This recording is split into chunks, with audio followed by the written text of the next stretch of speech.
Shalom Ubracha, abordons aujourd'hui une autre melacha, la melacha de kosher, lier, faire un nœud. Dans le Mishkan, on était amené à faire des nœuds lorsque l'on réparait les tentures du Mishkan, lorsqu'on réparait les filets qui servaient à la chasse, la capture du chilazon, le petit animal dont on avait besoin dans le Mishkan. Donc, faire des nœuds attachés est interdit pendant Shabbat. C'est une melacha qui demande une étude approfondie que je résumerai en 2 paramètres.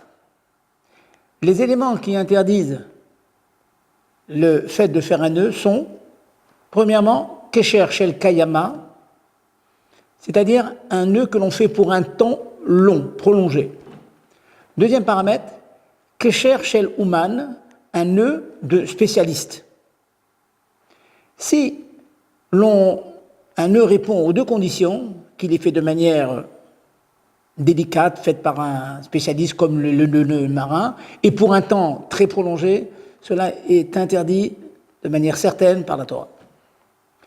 Lorsqu'il n'y a aucun des 2 paramètres, je donnerai des exemples tout de suite, que le nœud est fait pour un temps court et de manière simple, qui ne demande pas une compétence spéciale, eh bien cela est permis complètement.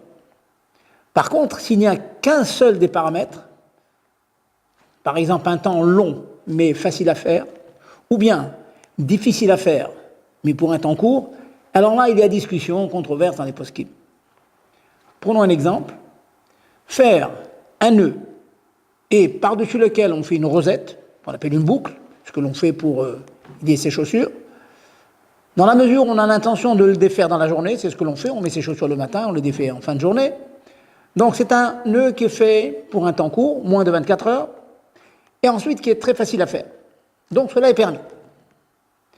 Par contre, dès l'instant que l'on fait un double nœud, et par-dessus encore un nœud pour qu'il soit bien solide, eh bien déjà nous considérons que ce double nœud est un kesher shel uman, déjà de spécialiste par qui tient, il sera interdit de le faire. On ne fera pas pendant Shabbat un double nœud.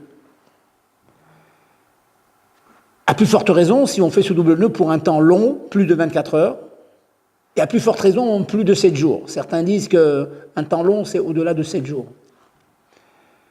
Que fait-on si il est arrivé que par inadvertance, nous ayons fait un double nœud? Ça arrive souvent dans les chaussures des petits-enfants.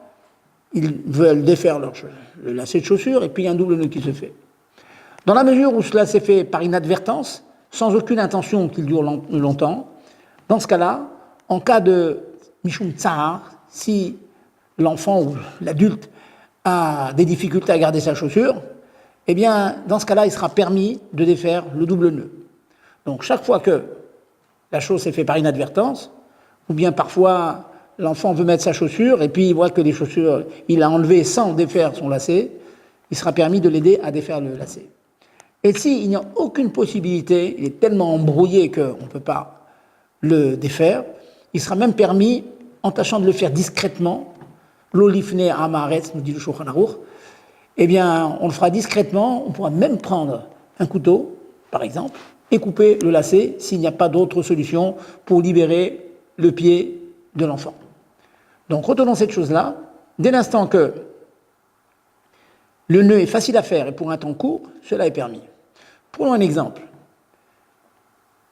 Il ne faudra pas, par exemple, lorsque l'on attachera dans certaines synagogues, il y a un grand fil, une grande rétoie qui ferme le Sefer Torah.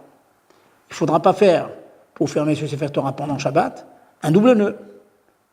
Il y aura l'interdiction de faire le double nœud, il y aura l'interdiction de le défaire, si on le défait à Mincha, par exemple.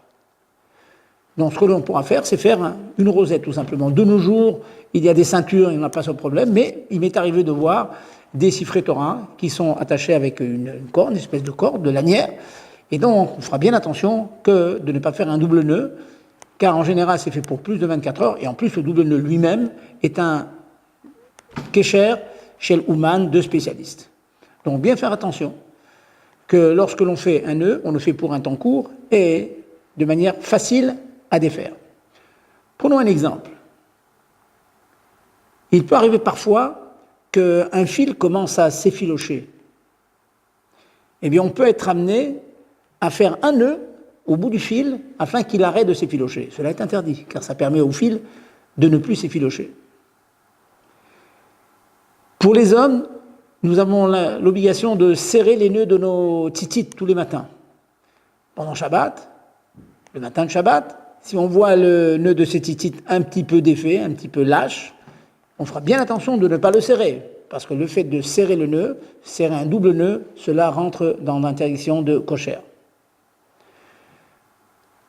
Vous avez d'autres cas où il faudra aussi faire attention. Par exemple, si vous faites une cravate, il faut faire attention que la cravate soit faite avec un seul tour et pas deux, de telle sorte qu'elle soit très facile à détacher. Et en plus, lorsque vous ferez le nœud, vous aurez bien l'intention de le défaire dans les 24 heures qui suivent. Par exemple, vous faites le Shabbat matin, sachant que vous allez le défaire Motsai Shabbat, en fin de Shabbat, de telle sorte que le nœud soit d'un côté fait par un non-spécialiste, facile à faire, deuxièmement pour un temps court de moins de 24 heures. Voilà. Faites bien attention à ne pas transgresser donc l'interdiction de kosher d'attacher. Shalom Aleichem.